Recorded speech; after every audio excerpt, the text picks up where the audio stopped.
Hello दोस्तों, नमस्कार। मैं हूँ रंजीत प्रजापति और आपका मेरे यूट्यूब चैनल शिक्षण बाई आरपी में हार्दिक स्वागत है। कैसे हैं आप लोग? आशा है कि स्वस्थ होंगे, मस्त होंगे।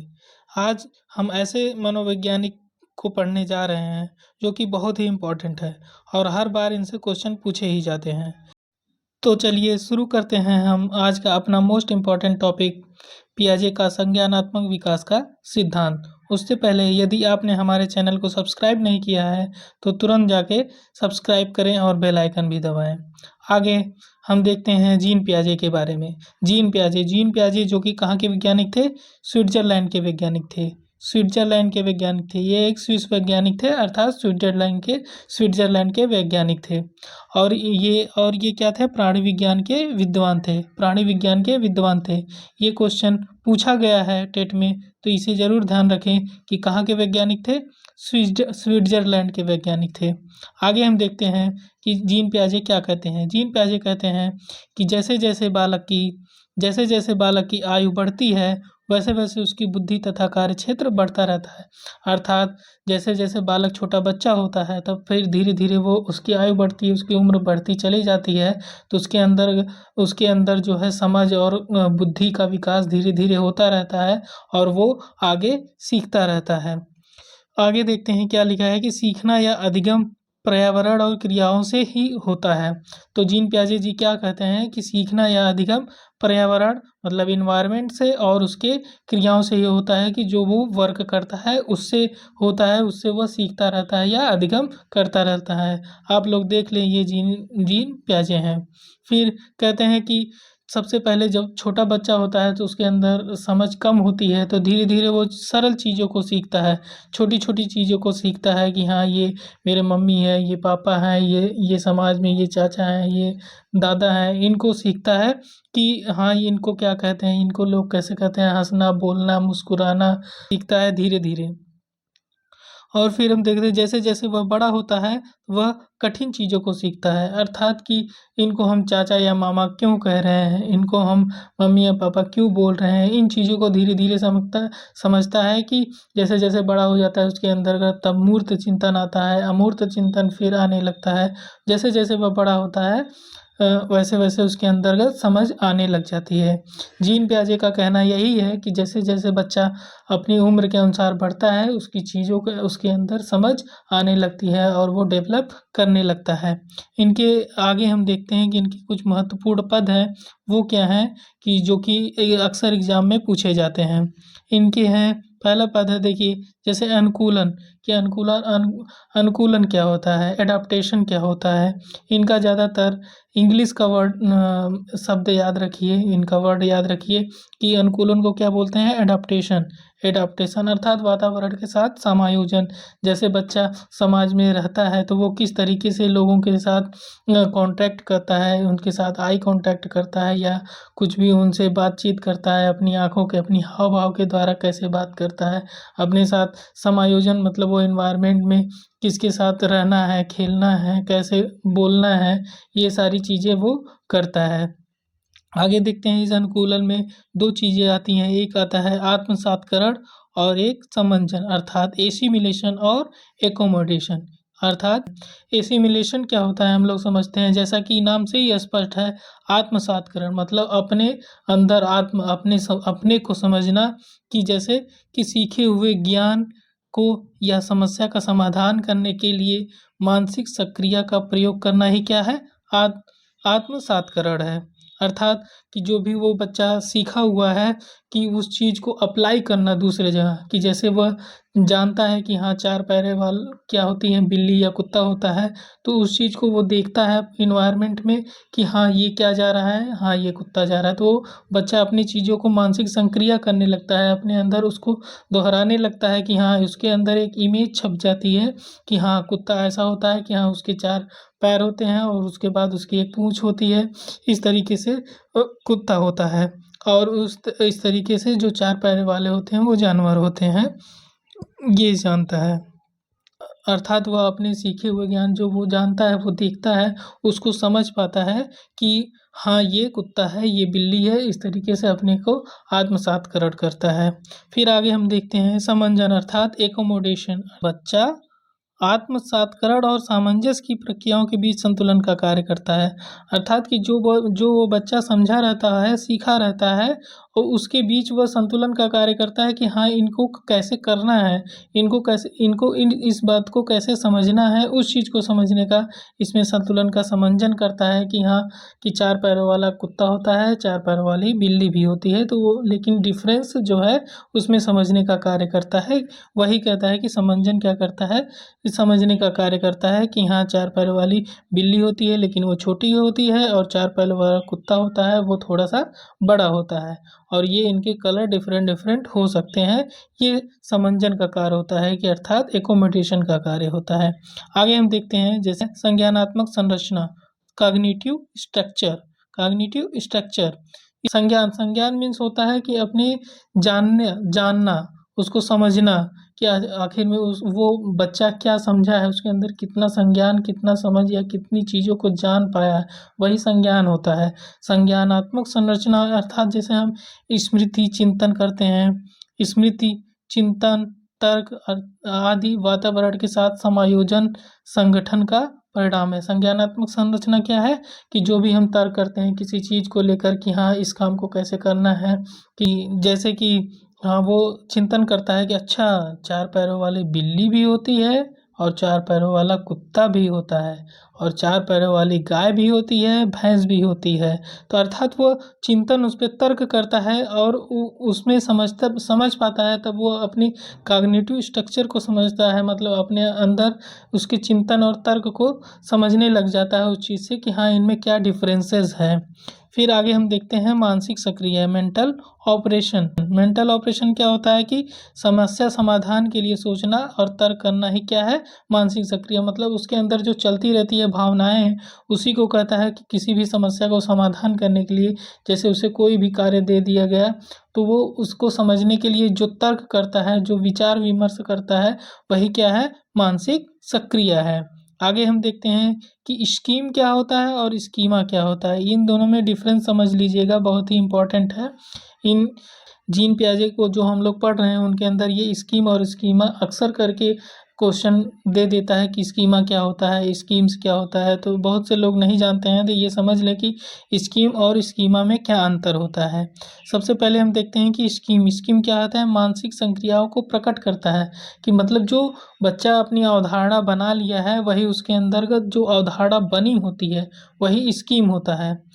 कि हाँ, जैसे वो बना लिया है धारणा कि हाँ, कि पंखे से हवा मिलती है, ये धारणा बना लिया है, वही स्कीम होता है कि अब वो चाहे टेबल फैन हो या चाहे सीलिंग फैन हो, लेकिन पंखे से हवा मिलती है, वो बच्चा अपने अंदर ये स्कीम बना लिया है। आगे हम देखते हैं कि स्कीमा क्या होता है, ऐसी मानसिक सक्रिया जिसका समाधान हो सके, अर्थात कि जो भी कोई भी अगर उसके सामने प्रॉब्लम है तो उस प्रॉब्लम का समाधान होता है।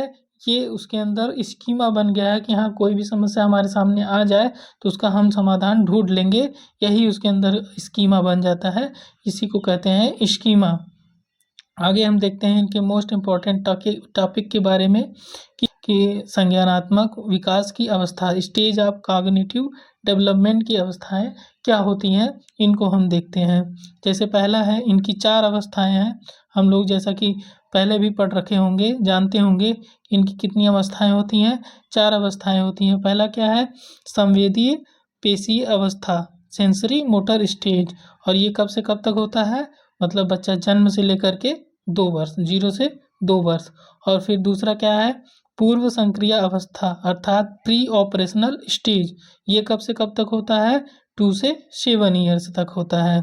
और फिर उसके बाद क्या है, मूर्त संक्रिया अवस्था अर्थात कॉन्क्रीट ऑपरेशनल स्टेज, अर्थात 7 से 11 साल, 7 से 11 ईयर्स।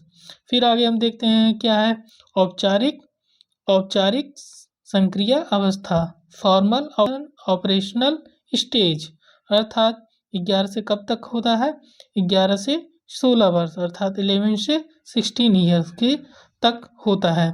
कभी कहीं कहीं 15 भी लिखा होता है, तो उसे आप देख लीजिएगा, अपने क्वेश्चन के अनुसार इसका जवाब दीजिएगा। तो चलिए अब हम शुरू करते हैं, एक एक अच्छे से पढ़ते हैं कि क्या होता है संवेदी पेशीय अवस्था और पूर्व संक्रियात्मक, इनके चारों अवस्थाओं को हम लोग देखते हैं। पहला क्या है? संवेदी पेशी अवस्था अर्थात सेंसरी मोटर स्टेज। क्या? कि ज्ञानेंद्रियों से वस्तुओं, ध्वनियों, रसों व गंधों को अनुभव करता है। इन्हीं के कारण संज्ञानात्मक या आत्मसात व समंजन करता है।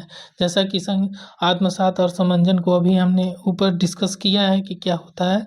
सेंसरी मोटर स्टेज में क्या होता है कि बच्चा अपने इंद्रियों के द्वारा अर्थात जो कि जैसे उसकी नाक, कान, हाथ, हाथ मतलब वो टच करने के मतलब वो सेंसरी त्वचा, ठीक है। और फिर कान, हाँ, आँख, मुंह, ये सब क्या है? सेंसरी मोटर स्टेज में आते हैं कि बच्चा इन चीज़ों को समझता है कि ये क्या है। जैसे कोई भोजन का पदार्थ रख उठा होता है तो वो समझता है कि हाँ, इसकी महक कैसी है, वो सूंघता है तो वो उससे वह पता लगाता है कि ये क्या है। फिर आँखों से देखना, ये भी, और अपने टच करके पता लगाता है। छोटा बच्चा है कि हर चीज़ को देखिए जैसे मुंह में डालने लग जाता है, वो जानना चाहता है कि ये है क्या आखिर। फिर बच्चा जो है कान से भी सुनता रहता है कि हाँ, कौन मुझे बुला रहा है, कौन। तो कभी कभी आप लोग देखते होंगे कि छोटा बच्चा जो है क्रिया देने लगता है, कोई भी उसको बुलाता है तो वो तुरंत उधर पलट के देखता है कि हाँ, कौन मुझे बुला रहा है। तो इस चीज़ों की अवस्था उनके अंतर्गत डेवलप होती है, अर्थात सेंसरी से उनके अंतर्गत डेवलपमेंट आता है। और बच्चे में स्थायित्व का गुण आ जाता है। स्थायित्व का गुण आ जाने का मतलब ये होता है कि जैसे हमने अपना फ़ोन लिया और फ़ोन को हमने कहीं छुपा दिया तो बच्चा उसे वहाँ पर जा कर के ढूँढ लेता है कि हाँ, ये फ़ोन है तो वो वहीं होगा, वहाँ से कहीं नहीं जा सकता। अर्थात उसके अंतर्गत स्थायित्व का गुण आ जाता है कि ये चीज़ें वहीं हैं तो वहीं रहेंगी, वहाँ से हटेगी नहीं। अगर हम उस चीज़ को, कोई खिलौना है लिए हैं और उसको हम जो है किसी चीज़ से ढक देते हैं तब भी बच्चा उसको जब तक पा नहीं जाता तब तक वो खोजता रहता है कि वो यहीं है सामान और वो वहीं रहेगा, वो वहाँ से कहीं नहीं जाएगा। ठीक है, फिर हम आगे देखते हैं अपनी दूसरी अवस्था, पूर्व संक्रिया अवस्था, प्री ऑपरेशनल स्टेज। मैं आपको बता दूं कि आप लोग इसके नाम से ही ज़्यादा ध्यान रखिएगा क्योंकि क्वेश्चन घुमा करके पूछते हैं, अलग अलग नाम देते हैं जिससे कंफ्यूज हो जाएंगे। इससे बढ़िया इसका नाम ही याद रखें इंग्लिश में कि पहली अवस्था को क्या कहते हैं? सेंसरी मोटर स्टेट, जो कि 0 से 2 ईयर्स तक होता है। और दूसरी अवस्था है प्री ऑपरेशनल स्टेज, जो कि 2 से 7 ईयर्स तक होता है। इसमें बच्चा क्या करता है कि 2 से 7 ईयर्स में कि वह अनुकरण द्वारा सीखता है।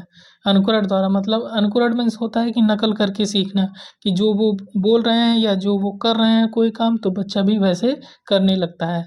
जैसे हम कुछ भी चीज़ें छोटे बच्चे को सिखाते हैं तो वो तुरंत कैच कर लेते हैं। जैसे पेंसिल या पेन सुनकर दिमाग में उनकी एक चित्र बन जाती है। जैसे जब उनको बोला जाता है कि हाँ, पेंसिल, पेंसिल जब बोल दिया तो उनके दिमाग में एक छवि बन जाती है कि हाँ, पेंसिल ऐसी होती है कि पेंसिल को हम छीलते हैं और उससे लिखते भी हैं। तो उसके अंतर्गत एक स्कीमा बन जाती है, यही होती है कि स्कीमा के बच्चों के अंतर्गत एक छवि बन जाती है कि हाँ, वो ऐसी समस्या है और उसका समाधान हो सकता है। तो पेंसिल सुनकर या पेन सुनकर उसके दिमाग में पेन की या पेंसिल की छवि आ जाती है। जीववाद और अहमवाद, ये जीववाद है और यहाँ पे अहम केंद्रितावाद है। ये दो चीज़ें इंपॉर्टेंट हैं यहाँ पे। हम कि यहाँ देखते हैं कि निर्जीव को सजीव के रूप में बच्चा समझने लगता है, ये बहुत ही इंपॉर्टेंट है। निर्जीव को बच्चा सजीव समझने लगता है कि उसको लगता है कि जैसे हम लोग चलते हैं तो ऐसा लगता है कि चंद्रमा या सूर्य हमारे साथ साथ चल रहे हैं। तो बच्चे को भी लगने लग जाता है कि हाँ, चंद्रमा या सूरज मेरे साथ साथ चल रहे हैं। वो सजीव समझने लग जाता है कि उसके भी हाथ पैर हैं, वो हमारे साथ चल रहा है। और वो ये समझने लगता है कि वस्तु और प्राणी के बीच में क्या संबंध होता है। ये चीज़ें उसके समझ में आने लगती हैं धीरे धीरे कि हाँ, ये वस्तुओं और प्राणियों के बीच में क्या संबंध होता है। और ये बच्चा भाषा सीखना भी शुरू कर देता है इस स्टेज में, और चीज़ों को रट करके याद करना भी शुरू कर देता है। 2 से 7 साल मतलब आप समझ सकते हैं कि बच्चा पढ़ने तक के तीन, आजकल के तो 4 से 5 साल में बच्चे पढ़ने 3 साल में ही जाने लग जाते हैं। तो वो बच्चा रटना भी शुरू कर देता है किसी चीज़ को, कि जैसे क से कबूतर, ख से खरगोश, A for apple, B for boy, इस तरीके से रट कर याद करना भी शुरू कर देता है। और लेकिन वह एक चीज़ है इसमें कि वह कार्य और कारण से अनजान होता है। क्या होता है? वह कार्य और कारण से, ये ऐसा क्यों है, ए फॉर एप्पल क्यों है, वो इस कार्य और कारण से अनजान होता है कि हाँ, ये इसका नाम यही क्यों है, इस चीज़ से वो अनजान होता है। और उसके बाद इसके अंतर्गत क्या आती जाती है, मोस्ट इम्पॉर्टेंट अहम केंद्रितावाद आ जाती है। मतलब उसके अंतर्गत अहम की भावना आ जाती है कि उसे लगता है कि जो भी वो कर रहा है वही सही है और वही सदा सत्य है। यही उसको लगता है कि सारी दुनिया को सारी दुनिया की समझ उसी के पास है, कि सारी दुनिया उसी के इर्द गिर्द घूम रही है। उसके अंदर ये समझ आने लगता है। और उसके अंदर अपलटावी गुण आ जाते हैं कि जैसे कि बच्चे के नहीं समझ पाता है कि 3+2 यदि 5 होता है तो 2+3 कितना होता है, ये बच्चा उल्टा पलटी नहीं कर पाता है। उसके अंदर ये इतनी समझ संज्ञान में नहीं आती है। आगे हम लोग देखते हैं कि मूर्त संक्रियात्मक अवस्था अर्थात कॉन्क्रीट ऑपरेशनल स्टेज क्या होता है। इसमें बच्चे का डेवलपमेंट जो सेकेंड स्टेज में नहीं हो रहा था, वो थर्ड स्टेज में उसका डेवलपमेंट होने लगता है। वो कार्य कारण के बीच के संबंध को समझना शुरू कर देता है। भाई 7 से 11 साल का बच्चा बड़ा हो रहा है तो उसके अंतर्गत और भी समझ डेवलप होने लग जाती है कि हाँ, कि ये ऐसा क्यों है, ये इसका नाम क्यों ऐसा है। इसके अंतर्गत जो भी सारी क्रियाएं सेकेंड स्टेज में नहीं हो पा रही थी वो थर्ड स्टेज में जा कर के होने लगती हैं। उसके अंदर तर्क करने की भावना आ जाती है कि हाँ, कि ये ऐसा क्यों है। अभी जैसा हम आपको बताया कि ये सब फ़ैन ही हवा क्यों देती है, तो उसको समझ में आ जाता है कि फ़ैन की पंखे तेज़ी से बिजली से चलने लगती हैं, जिसके द्वारा क्या होता है कि हमको हवा प्राप्त होती है। आगे हम देखते हैं क्या है कि वस्तुओं को उनके गुणों के आधार पर पहचान करने उसको आ जाता है कि हाँ, ये पेंसिल है तो पेंसिल से लिखा जाता है, कि ये क्या काम करता है उसको पता चल जाता है। उसके अंदर डेवलपमेंट हो जाता है इस चीज़ का कि हाँ, ये वस्तु किस काम के लिए उपयोगी है। उसके अंदर पूरा ये डेवलप हो जाता है। और उसके अंतर्गत क्या आ जाता है, संरक्षण का गुण आ जाता है। संरक्षण का गुण आ जाता है कि जैसे कि बच्चा सेकेंड स्टेज में नहीं समझ पाता था, उसके अंतर्गत संरक्षण का गुण नहीं आ पाया था, तो उसे नहीं समझ में आ जाता है कि जैसे एक पतला गिलास का पानी है और एक चौड़ा गिलास का पानी है, एक दूसरे में यदि पलट दी जाए तो गिलास जो पतला वाला है उसमें ज़्यादा भर जाता है, तो उसे लगता है कि इसमें ज़्यादा पानी है और चौड़े वाले में कम पानी है। तो लेकिन इस अवस्था में वो सेकेंड स्टेज में था कि उसको ये समझ में नहीं आ जा पाता था, लेकिन अब उसके अंतर्गत कंजर्वेशन का गुण आ जाता है थर्ड स्टेज में, कि अब बच्चा समझ जाता है कि ये ऐसा क्यों है कि वो पतला है इसीलिए उसका पानी ज़्यादा इसमें भरता हुआ हमें दिखाई दे रहा है, लेकिन पानी की मात्रा उतनी ही है। इसको मात्रा और मुद्रा के बारे में भी समझ में आ जाता है कि हाँ, ये पैसा है। हाँ, ठीक है। फिर बच्चा व्यवहारिक हो जाता है कि एक दूसरे से मिलजुल करके अपने समाज से रिलेट होकर के वो सीखने लगता है, समझने लगता है कि हाँ, ये मेरे मामा पापा के साथ खेलने लगता है बच्चा, कि वह वस्तुओं को गिनना शुरू कर देता है कि 1 2 3 4 5 6। ये तो पहले भी आ जाता है कि लेकिन इस स्टेज में और भी ज़्यादा डेवलप हो जाता है कि वस्तुओं को चाहे जिस प्रकार की वस्तुएं हैं वो उनको गिन करके काउंट करके बता सकता है कि हाँ, ये क्या है क्या नहीं है, इसका कितना होगा काउंटिंग। उसके अंतर्गत जो ये गुण था कि 3+2 बराबर 5 होता है और 2+3 कितना होता है, इसके अंतर्गत पलटावी गुण भी आ जाता है कि हाँ, ऐसा क्यों होता है। वो समझ जाता है कि चाहे अंक को इधर करो, चाहे इस तरफ करो, चाहे उस तरफ करो, रिजल्ट उतना ही आना है। अंतर्गत बच्चों को वर्गीकरण करना, किसी चीज़ को विभेद करना कि कुत्ते और बिल्ली दोनों के बीच में क्या अंतर डिफरेंसेस होता है, वह बच्चा तुरंत समझ जाता है कि हाँ, क्यों है ऐसा। ये अच्छी तरीके से मतलब हर चीज़ों का वर्गीकरण उसे आसान तरीके से आने लगता है और उदाहरण से नियम की तरफ समझता है कि आज अर्थात पहले बच्चों को, जैसे हम प्रकाश संश्लेषण के बारे में बता रहे हैं, तो पहले ये बताएंगे बच्चों को कि हाँ, पौधे हरे क्यों होते हैं। जैसे उसके पास थोड़ी बहुत पूर्व नॉलेज होती है, उसका उदाहरण दे करके हम उसके बाद प्रकाश संश्लेषण की क्रिया को बताते हैं कि हाँ, पहले जैसे हम बता देते हैं कि हाँ, ये पेड़ है और पेड़ पेड़ से ये पत्तियाँ हरी क्यों होती हैं, क्लोरोफिल के कारण होती हैं। तो यहाँ से सूर्य का प्रकाश आता है। ऐसे प्रकाश संश्लेषण को हम समझाते हैं, उदाहरण पहले थोड़ी सी उसको जानकारी दे देते हैं किसी भी चीज़ को पढ़ाते समय। फिर आगे हम लोग देखते हैं कि अमूर्त या औपचारिक संक्रियावस्था क्या होता है, फॉर्मल ऑपरेशनल स्टेज क्या होता है। इसमें बच्चा ये थोड़ा सा और उसकी एज बढ़ जाती है तो वो पूरी तरीके से मैच्योर हो जाता है इसमें, कि वह काल्पनिक रूप से सोचने की क्षमता उसके अंतर्गत आ जाती है कि ये ऐसा क्यों है, तो क्यों है उसके अंतर्गत सोच डेवलप हो जाती है कि तरह तरह की विचारधाराएं उसके अंतर्गत उसके अंदर आने लगती है कि आखिर काल्पनिक तरीके से सोचने लगता है कि ये ऐसा नहीं होगा तो फिर कैसा होगा। ये जैसे हम लोग ये सोचते हैं कि अगर हमने जैसे सीटेट पास करते हैं उसके बाद फिर तब जाके सुपर टेट का एग्ज़ाम देंगे तो ये चीज़ें उसके अंतर्गत गुण आ जाता है कि वो सोचने लगता है कि हाँ, हमको अपने जीवन के बारे में क्या करना है, उसका लक्ष्य क्या है, हमें नौकरी पाना है, हमें तो उसके लिए पहले पढ़ाई करनी होगी। तो ये उसके अंतर्गत काल्पनिक रूप से उसके गुण आ जाता है।